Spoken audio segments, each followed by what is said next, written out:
Always welcome साथियों। Digital class हमेशा आपके साथ। साथियों, अपनी ये जनरल नॉलेज की सीरीज चल रही है। जो भी कंटेंट अब तक आपने पढ़ा है और आगे इस वीडियो में पढ़ने वाले हैं, सारे नोट्स पीडीएफ फॉर्मेट में डाउनलोड किए जा सकते हैं। जिस तरह से मैकेनिकल इंजीनियरिंग के सब्जेक्ट कंप्लीट हैं, उनके नोट्स भी पीडीएफ फॉर्मेट में अवेलेबल हैं। इन नोट्सों का इस्तेमाल आप बेसिक से लेकर गेट लेवल एग्जामिनेशन तक कर सकते हैं। इससे पिछली वीडियो में साथियों हमने जाना था पृथ्वी का एक घूर्णन, पूरा भ्रमण काल एक वर्ष में पूरा हो जाता है। उससे क्या क्या बदलाव आते हैं, किस प्रकार उनका इंक्लाइनेशन है और उससे किस प्रकार के बदलाव पृथ्वी पर देखे जाते हैं, ये सब डिटेल स्टडी किया था। अब हम इस वीडियो में जानने वाले हैं साथियों ग्रहण किस प्रकार के होते हैं। यहाँ सन है साथियों, यहाँ पर मून, यहाँ पर पृथ्वी है, तीनों एक स्ट्रेट लाइन में हो तो इस प्रकार से ग्रहण देखे जाते हैं साथियों। अब ऐसा तो होगा ही नहीं, ये अर्थ है, ये मून है, मून और अर्थ के बीच में सन इस प्रकार से आ जाए, मून इधर चल जाए, ऐसा तो होता नहीं है। या तो इधर मून होगा या फिर इधर की तरफ होगा। इन दोनों में से पृथ्वी आगे पीछे होती रहती है। एक स्ट्रेट लाइन में आने पर ग्रहण नजर आता है। पहले जान लेते हैं ग्रहण या इक्लिप्स क्या होते हैं साथियों। Eclipse is an eclipse occur when the sun, moon and earth are in a straight line. जब ये तीनों की तीनों एक सीधी रेखा में या कहें किसी एक अक्ष वाली लाइन पर किसी प्रकार की स्ट्रेट लाइन में आ जाते हैं, सन, मून, पृथ्वी, या फिर सन, पृथ्वी, मून, इस प्रकार से आते हैं तो ग्रहण नजर आते हैं। अब यदि हम सोलर इक्लिप्स देखना चाहें तो इस प्रकार से सूर्य ग्रहण देखने को मिलता है हमें।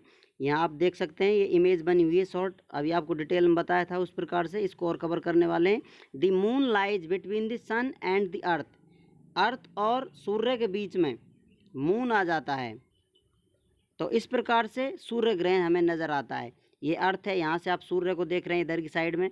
अब इस प्रकार से पृथ्वी के चक्कर काटता रहता है चंद्रमा, ग्रहण या मून, जो इस प्रकार ये घूमता है साथियों। तो जो लाइट आती है सूर्य की पृथ्वी पर, वो इस मून की वजह से कम आती हुई दिखाई देती है। फिर सामने यहाँ पर जो ऑब्जेक्ट नज़र आता है वही ग्रहण नज़र होता है साथियों। यहाँ पर ये चमकता हुआ सन नज़र आ रहा है पृथ्वी से, लेकिन कुछ इसके सामने से गुजरेगा तो जितना पार्ट है साथियों वहाँ से लाइट आना बंद हो जाएगी। वो हमें डार्क या बिल्कुल काला काला नज़र आता है, तो ऐसा लगता है कटा हुआ है। अब तक आपने बहुत देखा होगा पुरानी धार्मिक किताबों में किस प्रकार से किताबों में बताया गया ग्रहण पड़ता है, तो रियलिटी एक्चुअल साइंस बताती है इस प्रकार से ग्रहण अक्यूर होते हैं। तो इस प्रकार से यदि मून थोड़ा नीचे कर जाएगा तो आपको थोड़ा ये कटा हुआ दिखेगा सूर्य का हिस्सा। बिल्कुल इसके ऊपर से जाएगा तो कभी कभी ऐसा होगा कि पूरी की पूरी जो पृथ्वी है इस पर ये दिखाई देगा। पूरी पृथ्वी से मतलब जितनी मून की शैडो है वो पृथ्वी पर जहाँ जहाँ पड़ेगी वहाँ वहाँ चंद्र ग्रहण, सूर्य ग्रहण नजर आते हैं। इस प्रकार यहाँ पर शैडो पड़ेगी मून की तो पृथ्वी पे सूर्य ग्रहण नजर आएगा, क्योंकि कटा हुआ दिखेगा सूर्य। तो इस प्रकार से यहाँ सूर्य ग्रहण होगा। अब इसकी परछाई जितना ये मून गुजरेगा उतने एरिया कवर करेगी पृथ्वी पर, वहाँ पर अंधेरा हो जाता है। ये ज़्यादातर फुल इक्लिप्स में देखा जाता है, बाकी छोटे में तो आपको सिर्फ कटा हुआ हिस्सा दिखेगा, रोशनी तो आती रहेगी फिर भी। और अब इसी प्रकार से चंद्र ग्रहण किस प्रकार होता है। चंद्र ग्रहण होता है साथियों जब सूर्य और पृथ्वी है और ये मून है, तो मून और सन के बीच में, चंद्रमा और सूर्य के बीच में पृथ्वी आ जाती है तो हमें चंद्र ग्रहण नज़र आता है। क्योंकि साथियों हम जानते हैं यहाँ से सन की लाइट आती है मून पर, तो उसका रिफ्लेक्शन यहाँ पर पृथ्वी पर होता है तो हमें मून या चंद्रमा चमकता हुआ नजर आता है। यदि ये लाइट नहीं आएगी, क्योंकि मून यदि इधर आ जाता है तो सीधी लाइट नहीं आएगी, फिर ये चमकेगा नहीं। जितने हिस्से पर लाइट चमकेगी नहीं तो वो हिस्सा कटा हुआ नजर आता है। तो इस प्रकार से चंद्र ग्रहण हमें पृथ्वी पर दिखाई देता है। और ये चंद्र ग्रहण पूर्णिमा के दिन, फुल मून के टाइम में दिखाई देते हैं।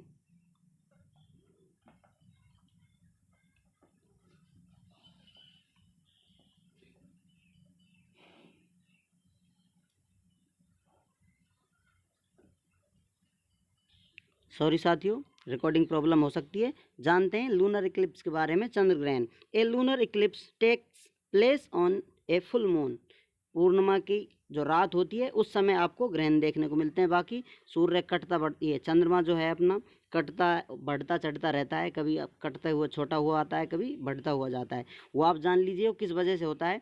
मून ऐसा तो है नहीं एक दिन में पूरी चक्कर कर देती है, एक साल लगता है सन का अर्थ को एक रोटेशन मारने में। तो पृथ्वी धीरे धीरे घूमती आती है साथियों, तो मून पर जो रिफ्लेक्शन है वो कमती बढ़ती होता हुआ आता है। इस प्रकार से यहाँ आकर फुल मून नज़र आता है, यहाँ पर छोटे छोटे मून आपको नज़र आते हैं। आप कह सकते हैं आधा चंदा नज़र आएगा, उसके बाद यहाँ पर फुल मून नज़र आता है, फिर घटता हुआ जाता है।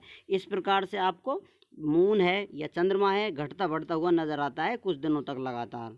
तो ये पूर्णिमा की तरफ आते हैं तो बढ़ता जाता है, उसके बाद ये घटता जाता है। चंद्रमा पृथ्वी का चक्कर लगभग 27.5 दिन में लगाता है, ये जान लिया था साथियों। उसकी वजह से धीरे धीरे घटता बढ़ता हुआ नजर आता रहता है। ये इनका कोरिलेशन है, या कहें एक दूसरे से रिलेटेड मोशन करते रहते हैं, तो ये सारी क्रियाएं आपको नजर आती हैं, इवेंट्स नजर आते हैं। Generally, a total of 7 eclipses, including solar and lunar eclipses, take place every year. हर साल यदि आप इनको काउंट करें, सूर्य ग्रहण और चंद्र ग्रहण लगभग 7 आपको एक साल में सूर्य ग्रहण और चंद्र ग्रहण नज़र आते हैं, जिन्हें आप देख सकते हैं। चंद्र ग्रहण सूर्य ग्रहण लोकेशन के हिसाब से भी डिपेंड करते हैं, कहीं पर ज़्यादा कहीं पर कम नज़र आता है। हो सकता है साथियों वीडियो में रिकॉर्डिंग प्रॉब्लम हो, इसलिए इन्हें फिर से रिवाइज कर लेते हैं। ये पृथ्वी अपनी, ये सूर्य है, इनके बीच में यदि मून इस प्रकार रोटेशन करता रहता है, चक्कर काटता है पृथ्वी का, तो इनके बीच में मून आता है साथियों, तो हमें सूर्य ग्रहण नजर आता है। क्योंकि इस पर से आपको फिर लाइट आती हुई नजर नहीं आएगी, ऐसा लगेगा सूर्य कटा हुआ सा नजर आता है। अब यदि इस प्रकार से ये सन है और ये अर्थ है, अब ये इस प्रकार से रोटेशन कर रहा है इसके मून, तो यदि ये मून इधर की तरफ आता है तो इसकी लाइट आ नहीं पाती है। मून पर लाइट आएगी साथियों, पृथ्वी से रुक जाएगी, तो यहाँ पर आपको चंद्र ग्रहण नजर आता है। क्योंकि जो चंद्रमा होता है वो सूर्य की लाइट से चमकता है, उसकी खुद की लाइट नहीं होती। इस प्रकार से यदि अब ये यहाँ आ जाता है तो लाइट कटेगी, फुल लाइट नहीं आएगी, जितने हिस्से पर लाइट आएगी वो चमकता हुआ नजर आएगा, बाकी कटा हुआ नजर आता है। यही ग्रहण होता है। तो चलिए साथियों अब जान लेते हैं एटमॉस्फेयर के बारे में। वायुमंडल, माहौल, वहाँ का एटमॉस्फेयर कैसा है। जो माहौल शब्द इस्तेमाल करते हैं वो लगभग आपने किया हो। दी envelope of air that completely surrounds the earth is known as atmosphere। जो हवा है साथियों, ये पृथ्वी है, हवा चारों तरफ फैली हुई है इस प्रकार से पृथ्वी के, जो ये इसको ढक लेती है चारों तरफ से, यही वायुमंडल है, यही एटमॉस्फेयर होता है। अब एटमॉस्फेयर में कौन कौन सी गैसें होती हैं, इस हवा में कौन कौन सी गैसें होती हैं साथियों, ये इसका कंपोजिशन देख लेते हैं। Composition of the atmosphere 78% nitrogen होती है, इसमें 21% ऑक्सीजन होती है, 0.9% ऑर्गन, 0.03% कार्बन डाइऑक्साइड, नियोन होती है साथियों, बहुत कम मात्रा में होती है, हीलियम, ओजोन, हाइड्रोजन की मात्रा देखिए आप कितनी कम है, 0.00005%। तो इस प्रकार इनकी वैल्यू बहुत कम होती है। मेजरली ये गैसें होती हैं नाइट्रोजन, ऑक्सीजन, ऑर्गन। तो इस प्रकार से इन सभी गैसों के कंपोजिशन से मिलकर एटमॉस्फेयर एयर बनाते हैं। The atmosphere extend to about 1000 kilometre from the surface of the earth, but 99% of the total mass of the atmosphere is found within 32 kilometre. ये ग्रेविटी की वजह से होता है।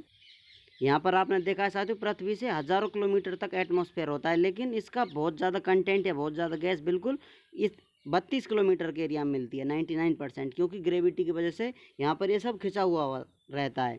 बाकी कुछ बचा हुआ रिमेनिंग पार्ट 1000 किलोमीटर तक फैला हुआ रहता है, स्पेस से कनेक्ट रहता है, जहाँ तक बाहरी स्पेस में, आउटर रीजन में उड़ने लग जाए, गैस गायब हो जाए, यहाँ के जो एटम हैं या गैस के मॉलिक्यूल हैं जो सराउंडिंग में चले जाते हैं या फिर स्पेस में चले जाते हैं। चलिए नेक्स्ट पॉइंट देख लेते हैं। Water vapour is the source of all clouds and precipitations. जो तेजी होती है, तेज चाल कहें से, rain, hailstorm, ETC. Water vapour like carbon dioxide has the ability to absorb heat energy. It also regulate the hydrological cycle. जैसा कि साथियों कार्बन डाइऑक्साइड है वो बाहर घूमती है, एटमॉस्फेयर को गर्म रखती है, इसी प्रकार जो वाटर वेपर होती है उसमें भी ये एबिलिटी होती है कि हीट को एब्जॉर्ब कर सके, उसी के साथ वाटर, ये जो अपना एटमॉस्फेयर है, जो वेदर है, इसको मेंटेन कर सके। जो आपने देखे हैं वाटर वेपर है, यही सभी फॉर्म में मिलती है, बादलों के में बारिश होती है, और जो ओले गिरते हैं, हेल स्टॉर्म होते हैं, वो सभी इसी का फॉर्मेशन होते हैं। वाटर जाता है एटमॉस्फेयर में उड़कर और वापस फिर ज़मीन पर बरसने लगता है। तो इस प्रकार से ये जो प्रोसेस है लगातार चलता रहता है, लाखों साल से, करोड़ों साल से चलता आया है और लगातार चलता ही रहेगा। न जाने कब तक चलता रहेगा, एस्टिमेट लगाए जा सकते हैं, लेकिन ये सब इसी प्रकार से चल रहा है और ये हाइड्रोलॉजिकल साइकिल कंप्लीट होता है। इससे आगे आने वाली वीडियो में साथियों अब हम जानेंगे लेयर्स ऑफ एटमॉस्फेयर। जो अभी बताया था आपको किस प्रकार से, कहाँ किस प्रकार की मात्रा पाई जाती है, कितना टेम्परेचर होता है, ये सब डिटेल में स्टडी करने वाले हैं। लेयर कौन कौन सी होती हैं, कौन सी लेयर में क्या बदलाव आपको नज़र आते हैं, एटमॉस्फेयर पर पृथ्वी से आप ऊपर की सतह पर जाते हैं तो कौन कौन से चेंज देखे जाते हैं, ये सारी जानकारी हम कवर करने वाले हैं। उम्मीद करते हैं साथियों वीडियो में दी गई जानकारी आपको अच्छे से समझ में आई होगी। अभी भी आपका कोई कन्फ्यूज़न है तो आप हमसे कमेंट कर पूछ सकते हैं, आप चाहें तो कॉन्टैक्ट कर सकते हैं। कॉन्टैक्ट लिंक आपको वीडियो डिस्क्रिप्शन में मिल जाएगी। वीडियो को अंत तक देखने के लिए, चैनल को सपोर्ट करने के लिए आपका बहुत बहुत धन्यवाद। जय हिंद, वंदे मातरम।